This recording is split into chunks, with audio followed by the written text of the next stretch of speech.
welcome. Welcome to our Bible study. It's good to be here together with you to learn a little bit about Jesus. Well, today, Jesus is going to calm a storm. We're going to show that he has authority over nature. And also, we're going to be completing chapter 4 of the Gospel of Mark. So we're 25% through. 16 chapters in the Gospel of Mark. We've done 4. We'll be 25% through. But first, let me ask you a question. And the question is this: what's the worst windstorm you have ever been in? Oh, I don't know. Worst windstorm I've ever been in. Well, I was there one time when you almost couldn't stand up outside. It wanted to blow you down so much. Yeah, I've been in places like that too. I remember once when my son was about, 12 years old, and we were with his friend Donovan, and they were hockey players. So they always had something on their feet to help them skate, and they had rollerblades on. And we were out in South Dakota, and what they did was they went out in the park we were in with jackets on and just held their jackets out like this, and the wind was blowing them around on their skates. Yeah. I remember one time I was in my motorhome. It was so windy, it almost knocked my motorhome over. And, I think we've all been in some big windstorms. Well, today, Jesus and his disciples are going to be in a boat, and the wind is going to be so bad, it's blowing the water over the sides of the boat, and we'll find out what happened. Well, let me ask you this question. Have you ever been on a boat in a storm? Have you ever been on a boat in a storm? The truth is, I never have been on a boat, except for the Staten Island Ferry, which is a big boat, and its storms don't bother it that much. But I have never really been on a boat in a storm. I was out out in the Pacific Ocean one time when there was a storm, but it was a bigger boat, and the boat crashed around. A lot of people got seasick, but I didn't get seasick. But maybe you've been on a boat in a storm, and I can imagine being in a small boat in a storm would be a very dangerous thing. We're going to find out that that's true, and that's what happened to Jesus and his disciples today. Well, here's the background. Jesus and his disciples have been teaching and ministering to the crowds. And there's many, many, many, many people, thousands of people, and they're healing people and casting out demons and teaching. And the truth of the matter is, they're all exhausted. They're exhausted. They're ready for a break. They probably didn't even have time to eat early in the ministry. And that's what the Gospel of John said. They didn't even have time to eat. I mean, there's so many people and so much need. The Sea of Galilee, which is what they're going to go out on in the boats today, is a big lake. It's not a sea at all. It's an inland lake, and it's 13 miles long and 8 miles wide. So it's a pretty big lake. It's a pretty big lake. About the size of Lake Mille Lacs. If you're from Minnesota, you know Lake Mille Lacs. The Sea of Galilee is about the size of Lake Mille Lacs, and it's about the size of Lake Mille Lacs also. I mean, it's about the shape. It's oval. Of interest, it's that the Sea of Galilee is 680 feet below sea level, and that's pretty far down. And violent storms, because of where it is and because of the mountains around, and I won't talk about the geography, but it is prone to very, very violent storms, even today. All right, let's get on to the scripture. Mark 4:35 says, on that day, when evening came, Jesus had just told some parables. On that day, when evening came, he said to them, let's go over to the other side. So the disciples were probably thinking, great, we're going to have a vacation. We're going to get away from all these crowds. We'll be able to go out on the boat, and we'll do a little cruise. We'll just lay there for a little while, and it's going to be good.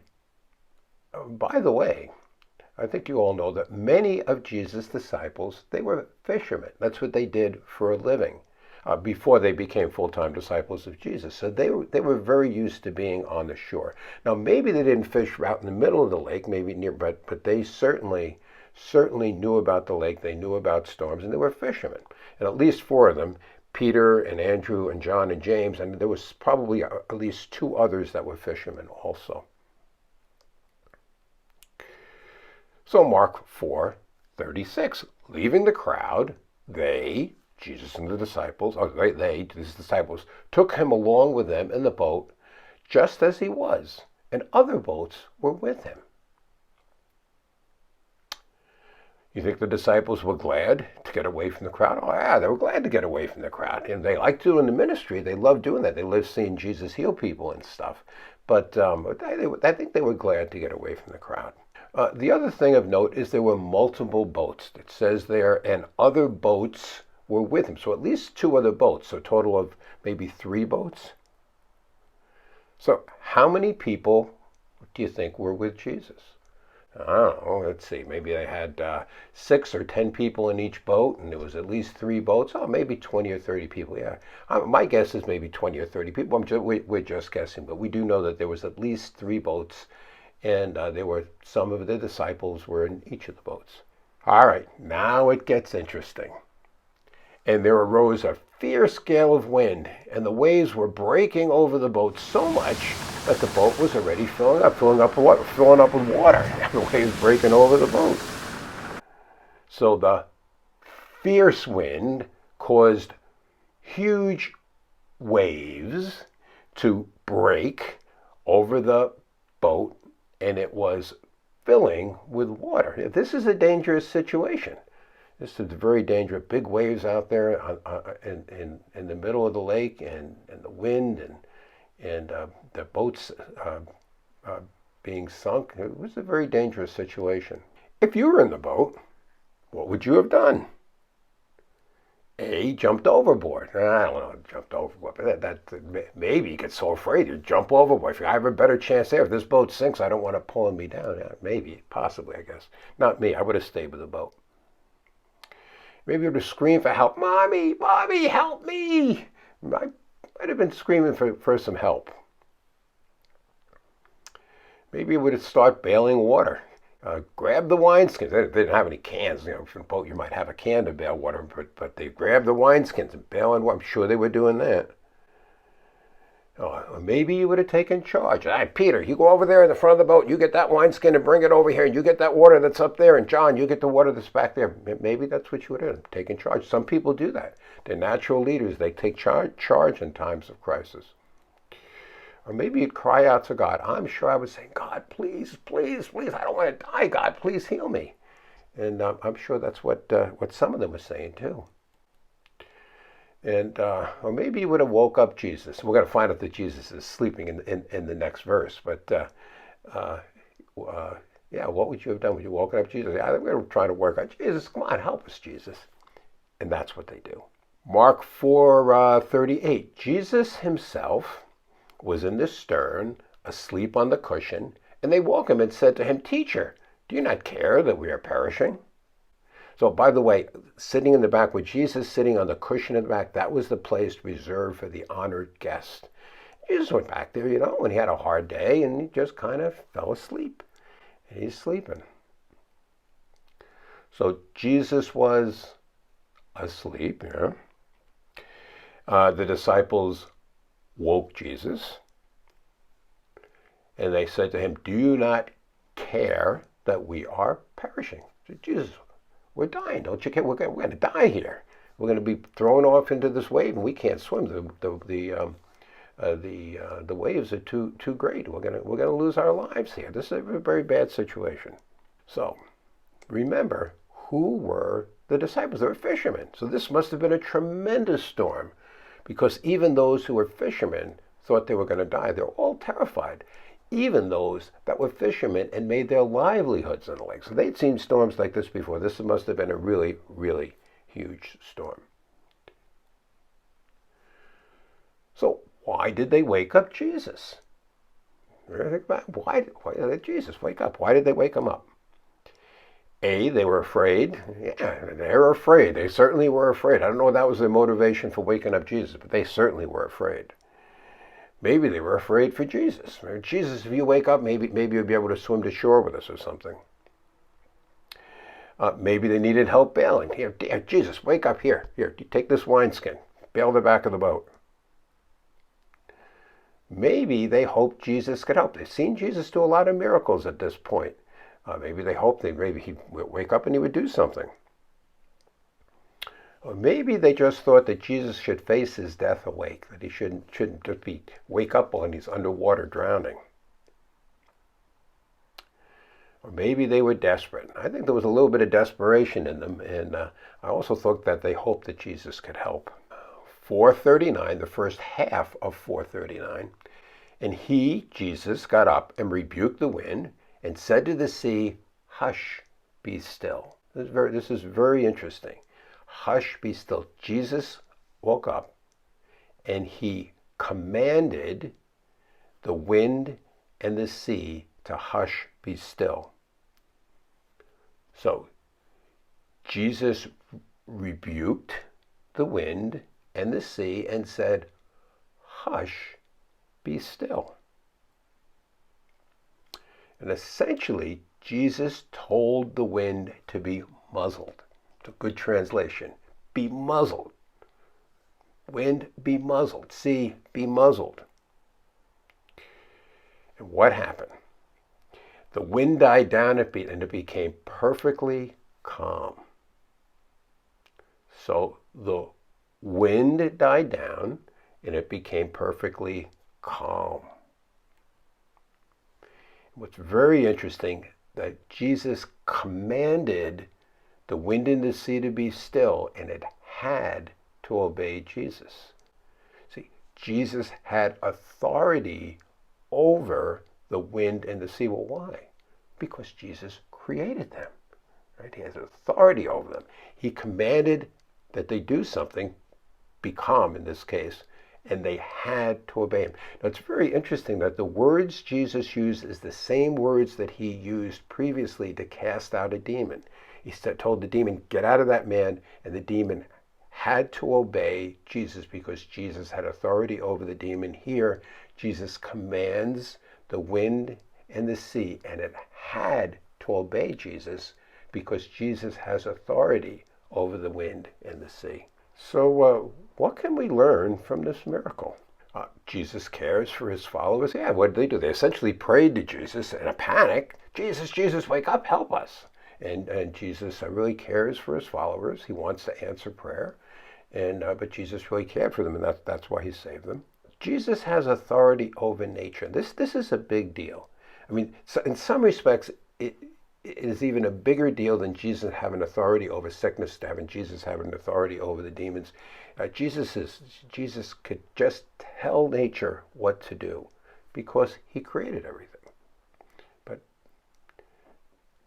Jesus is powerful. This is a pretty powerful. If you've ever been in a terrible storm, and if you think that you can have power just to stretch out your hands and tell that storm to be killed, you understand the power that Jesus had.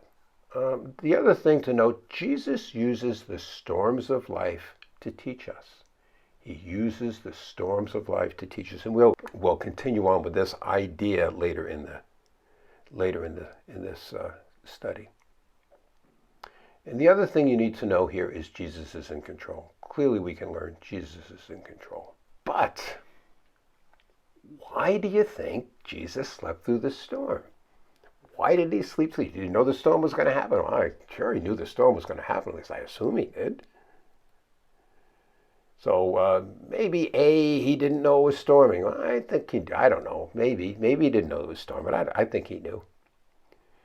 Maybe he wanted to teach his disciples about faith. And I think that's part of the answer. Maybe he wanted to scare his disciples. I don't know that he so much wanted him to scare his disciples, but I think he wanted them to learn some things. Or maybe the storm really wasn't that bad. I don't think that's true. I think the storm was a pretty bad storm. You know, all these seasoned fishermen, they were terrified. Or maybe he was really tired and needed to sleep. I mean, he was exhausted, right? They weren't eating properly, and maybe he was just taking this time to sleep, and he needed to sleep. Or maybe he was pretending to be asleep. I don't think Jesus did a lot of pretending. I don't think he did. I think he was pretty straightforward. Maybe he was pretending to be asleep so he could teach the disciples a lesson. And Jesus said to them, to the disciples, "Why are you afraid? Do you still have no faith?" Jesus says, "Why are you afraid? Do you still have no faith?" You know, if he was here today, he might ask you the same question. Why are you afraid? Do you still have no faith? Where's your faith? So what do you think the tone of Jesus' voice was when he said this? Well, you think it was scolding? Maybe he was scolding them a little. Why don't you have any faith? Or maybe it was compassionate. Say, oh, yeah, I know you don't have any faith. You really need to get a little more faith. Or maybe he was puzzled. Right? He was a little bit of puzzle. I've been with you here almost a year. You've seen all these things. Well, why are you so surprised? Where's your faith? Where's your faith? Or maybe it was instructive. He's saying, where's your faith? Learn from this. Where's your faith? Or maybe he was just, I'm so disappointed. I don't think that was it. I think it was one of the other ones. I don't think Jesus was so disappointed. I think he wanted more out of his disciples. I don't think he was ever disappointed with them. Maybe, I don't know. Does he get disappointed with you sometimes? I guess so. He gets disappointed with me sometimes. Or maybe he was annoyed. Where's your faith? Jesus didn't get annoyed a lot. Not at his disciples. Not at people that really cared for him and people that were giving him his heart. Got annoyed at the Pharisees a couple times, though. Mark 4:41, and they, the disciples, became very much afraid and said to one another, who then is this that even the wind and the sea obey him? Who then is this that even the wind and the sea obey him? This is an amazing thing. The wind and the sea obeyed Jesus. It really kind of showed who Jesus is, I think. So which would frighten you more? The storm or Jesus? First, the disciples are terrified of the storm, and now they're terrified of Jesus.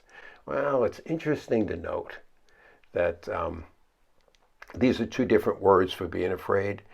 They were genuinely afraid for their lives at the storm.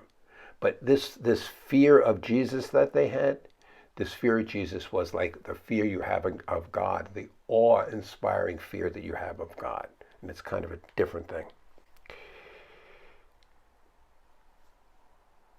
So what did the disciples mean when they said, who is this that even the wind and the sea obey him?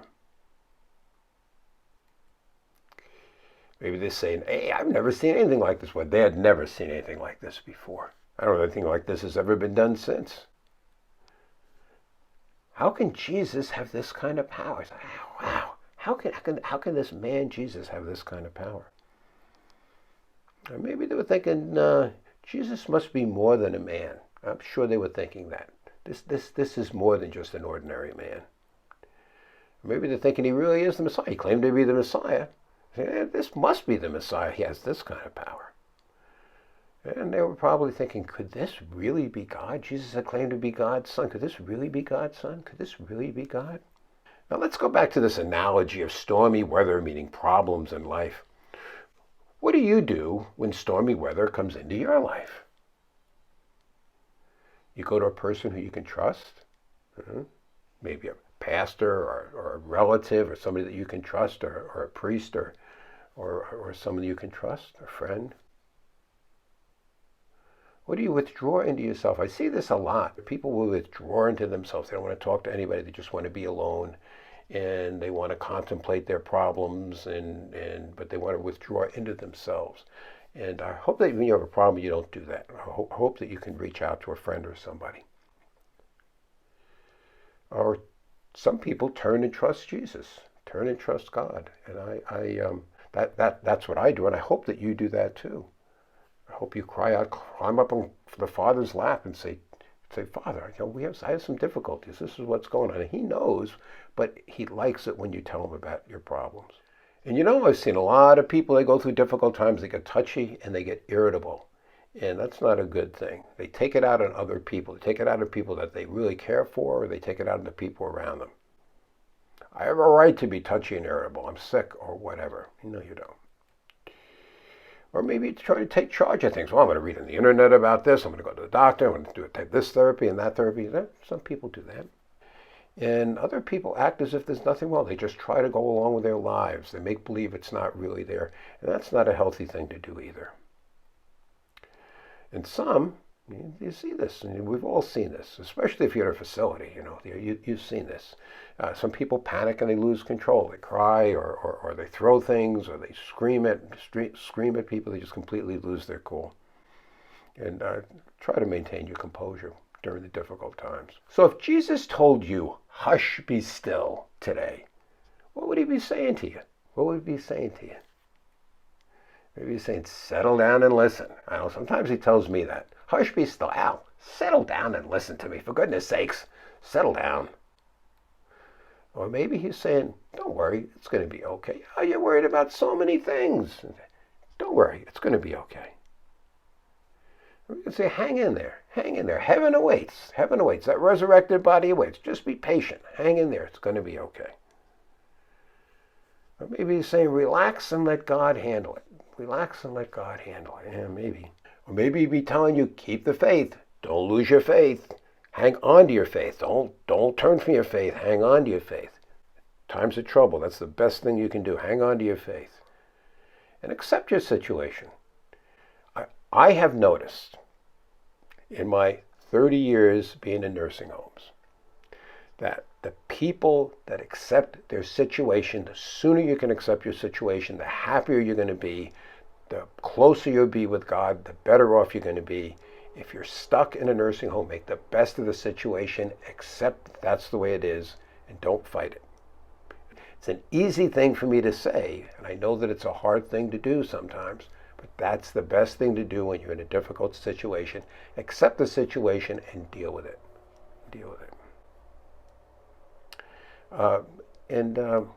Maybe Jesus was saying, "Hush, be still." He was saying, "Be patient with the staff." My mom was in a care center for a while, and she was really crabby with the nurses and with the staff. And I said, "Mom, don't be crabby. These people are here to help." And she said, "They expect me to be crabby." No, they don't expect you to be crabby. Don't be crabby. Don't be crabby with the staff. So today, what stress do you need Jesus to calm?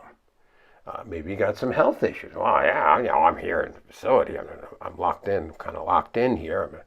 My house all alone. Yeah, I got some health issues. Maybe you need to let Jesus calm that. Or maybe you have anger issues you need him to work on. Drive those anger issues. Anger issues can really cause problems. Anger issues you got to control your anger. Learn to control your anger. It isn't easy. As one that has anger problems, I can tell you it's not easy. Maybe you have issues with a staff person. Maybe you need Jesus to calm that and work on that. Be nice to the staff and do the best you can to get along with the staff. Or even issues with a friend. And I need help with the issues with my friend. Or maybe you have some anxiety over sin. The great thing, one of the greatest things about being a Christian, all you need to do is confess that sin and you can put it behind you. Confess that sin so you're really sorry for the sin, you can put it behind you. Well, here's my summary.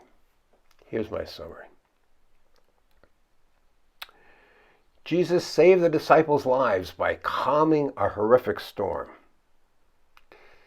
And Jesus wants his followers to believe in him, to have faith in him, to trust in him.